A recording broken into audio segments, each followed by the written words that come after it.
Iya, jadi saya kira saya mendengar secara langsung dalil-dalil yang diajukan atau disampaikan oleh Polda Jawa Timur. Saya mendengar sudah lebih dari 2 alat bukti sehingga mereka berani menetapkan Julianto Eko Saputro itu sebagai tersangka. Jadi dengan dalil-dalil itu, 2 alat bukti minimal dan bahkan sudah lebih dari 2 alat bukti, maka tidak ada alasan untuk Julianto Eko Saputra untuk menolak status tersangka itu. Sekalipun ketika Polda Jatim sudah menyatakan tersangka, dan karena dianggap kooperatif dan tidak ditahan, seharusnya ditahan karena tuduhannya adalah 2 pasal berlapis Undang-Undang Perlindungan Anak termasuk Undang-Undang 17 tahun 2016 yang dapat dipidana minimal 5 tahun, maksimal 15 tahun, bahkan seumur hidup, gitu kan. Nah, dengan dalil-dalil itu maka tidak ada alasan untuk hakim yang menangani perkara ini menolak Pratik. Itu adalah dalil-dalil hukum yang disampaikan oleh Polda Jatim. Jadi sekali lagi saya percaya betul bahwa dengan dalil-dalil itu hakim pasti akan bijak, akan mengatakan bahwa kasus ini ditolak untuk dipraktikkan. Nah, itu saya kira. Rekomendasi untuk anak-anak yang masih ada di sana untuk vaksin dan perlindungan bagi mereka. Nah, ketika nanti ini kan tadi disampaikan oleh hakim tunggal akan ada sidang maraton, ya. Mudah-mudahan hari Kamis itu paling lat hari Senin sudah diputuskan ditolak. Kalau itu ditolak oleh hakim, maka dengan hari itu JE harus ditahan, ya, lalu diserahkan nanti kelengkapan berkasnya kepada Kejati Jawa Timur. Tentu anak-anak yang sedang studi di sana itu harus menjadi tanggung jawab wali kota Batu untuk diberikan rasa nyaman untuk menindaklanjuti hak atas pendidikannya. Saya percaya karena kasus kejahatan seksual terhadap anak di seluruh Indonesia, pengalaman empirik saya, kalau ada yang Pratik itu pasti ditolak oleh hakim. Karena ini adalah kasus anak dan leg spesialis. Apalagi saat ini sedang terjadi pro kontra perbincangan tentang hukuman mati bagi para predator kejahatan seksual. Jadi kalau ini tidak ditolak, maka ini akan merugikan masa depan anak-anak. Itulah harapan saya setelah mendengar tadi dalil-dalil yang dikeluarkan oleh Polda Jatim. Nomor SP Lidik /94/5 Romawi /MES 1.24/2021 Dit Reskrimum tanggal 31 Mei 2021. Kemudian dari hasil penyelidikan melalui tahapan interview kepada beberapa saksi serta pemeriksaan dokumen, maka ditemukan adanya peristiwa pidana dalam laporan polisi yang dibuat oleh korban yang dituangkan dalam laporan hasil penyelidikan tanggal 31 Mei 2021 hingga dilaksanakan gelar perkara pada hari Selasa tanggal 1 Juni 2021 terkait peningkatan status perkara dari tahap penyelidikan ke penyidikan. 7.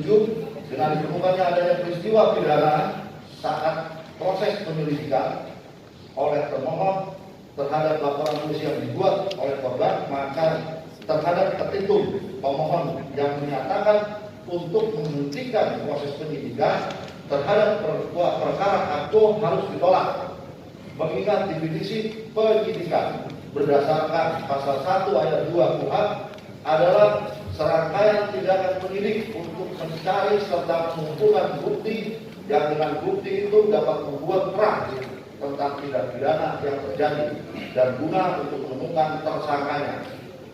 Kemudian dapat dimaknai antara proses penyidikan dan proses penyelidikan tidaklah dapat dipisahkan, yang mana penyelidikan dilakukan untuk mencari adanya suatu peristiwa pidana, dan ketika ditingkatkan pada proses penyidikan maka tujuannya adalah untuk mencari bukti untuk membuat terang peristiwa pidananya yang ditemukan pada saat proses penyelidikan sebelumnya serta untuk menemukan tersangkanya.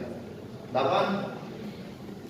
Ketika proses penyelidikan ditemukan adanya peristiwa pidana dan adanya bukti baik 184 KUHP sudah selayaknya proses penyidikan tidak dapat dihentikan karena telah terdapat peristiwa tindak pidana dan tercukupi barang bukti baik pasal 109 ayat 2 KUHP. Pada pasal tersebut menyatakan bahwa suatu penyidikan baru dapat dihentikan karena alasan tidak cukup bukti peristiwa yang terjadi dalam tindak pidana dan demi hukum. 9.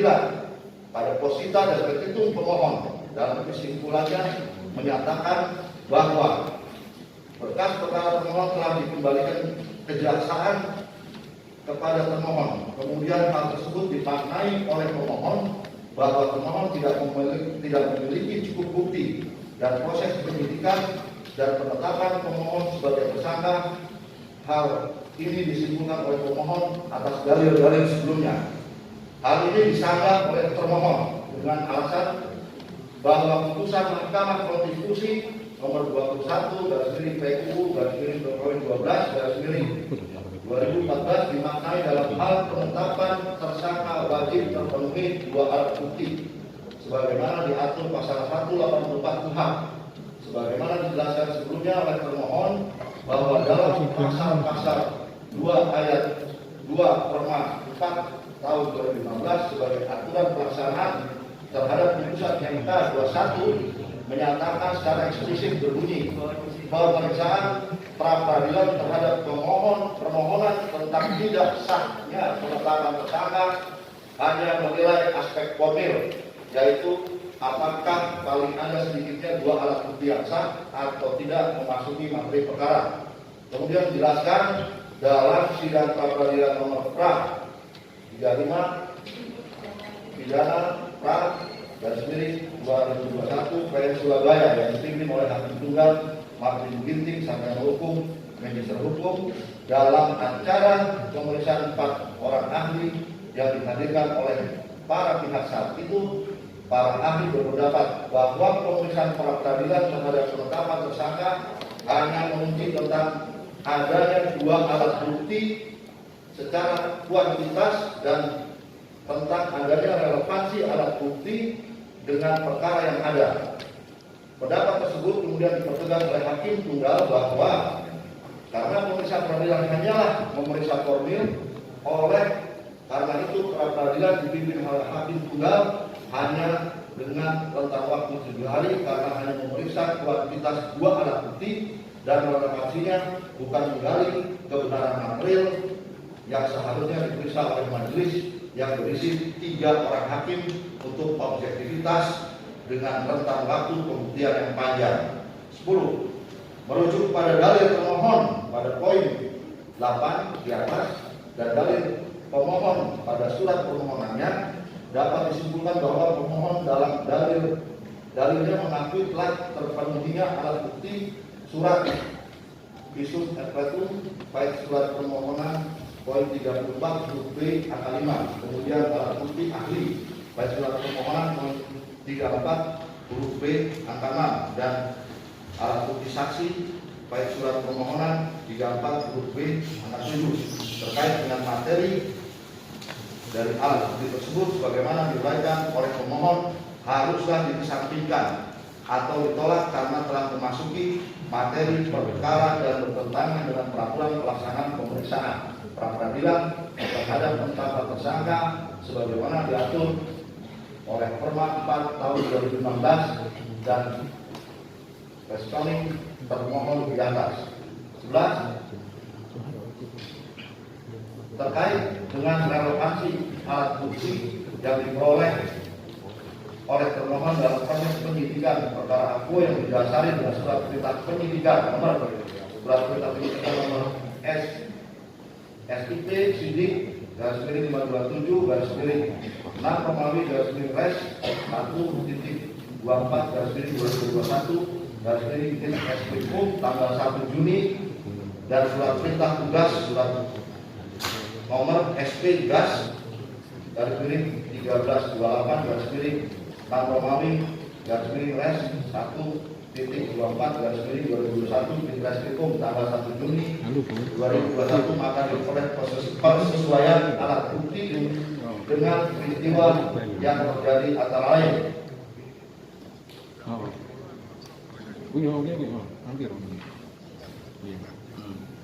A.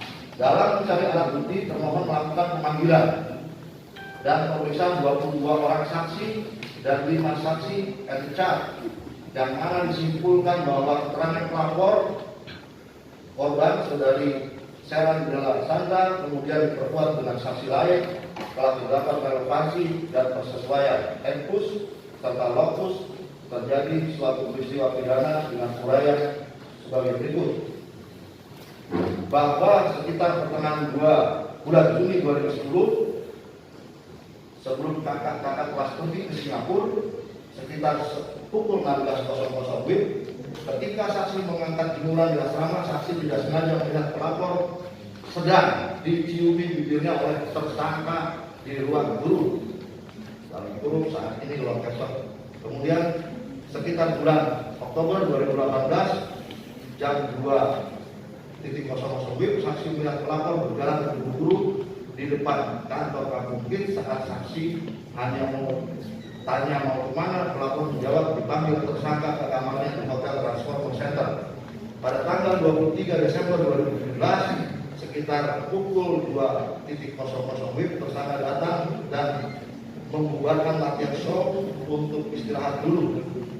Saat saksi dan pelapor bersiap istirahat di basement, tersangka memanggil pelapor untuk menemuinya di kamar tersangka di lantai 6 nomor 606 Hotel Transformer Center. 1 jam kemudian pelapor kembali dengan kondisi diam dan terlihat sedih.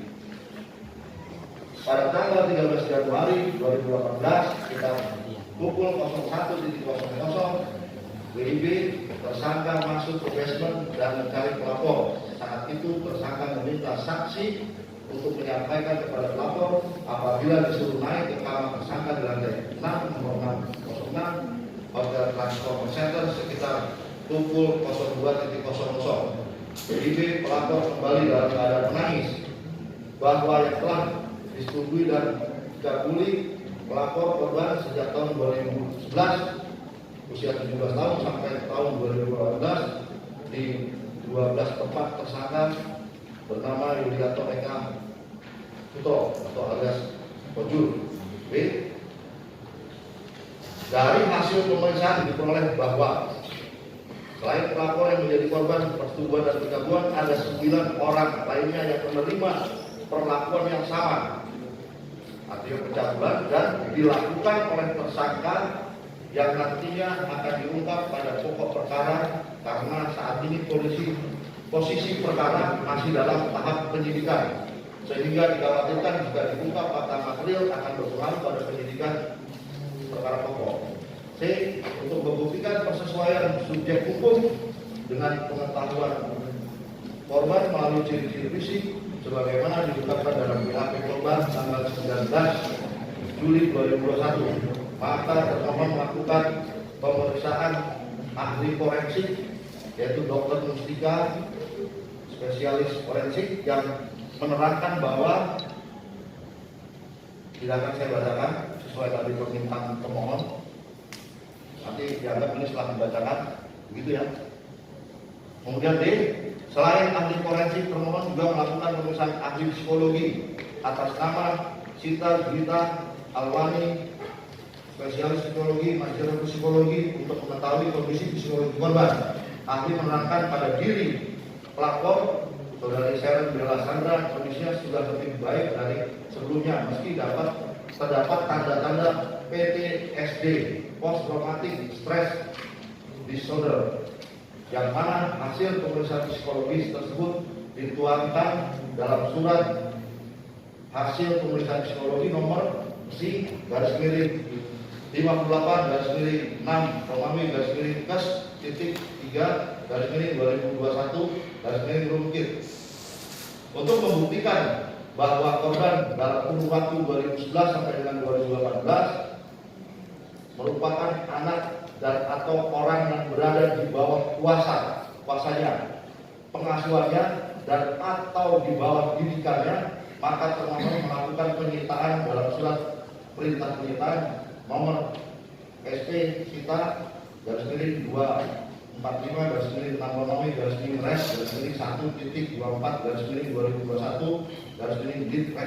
tanggal 1 Juni 2021 terhadap beberapa surat, diantaranya adalah 1 lembar fotokopi laporan hasil belajar peserta didik SMA Selamat Pagi Indonesia atas nama Sharon Bella Sandra, nomor induk 081026. 1 buah kartu pelajar SMA Selamat Pagi Indonesia atas nama Sharon Bella Sandra. 1 buah kartu tim Yes Young Entrepreneur Society Selamat Pagi Indonesia atas nama Sharon Bella Sandra, pengurus bisnis yayasan. 1 bendel fotokopi atas nama pendirian Yayasan Selamat Pagi Indonesia nomor 8 tanggal 3 April 2003. 1 bendel fotokopi akta perubahan Yayasan Selamat Pagi Indonesia menjadi Yayasan Selamat Pagi menjadi Selamat Pagi Indonesia nomor 27 tanggal 9 Agustus 2005.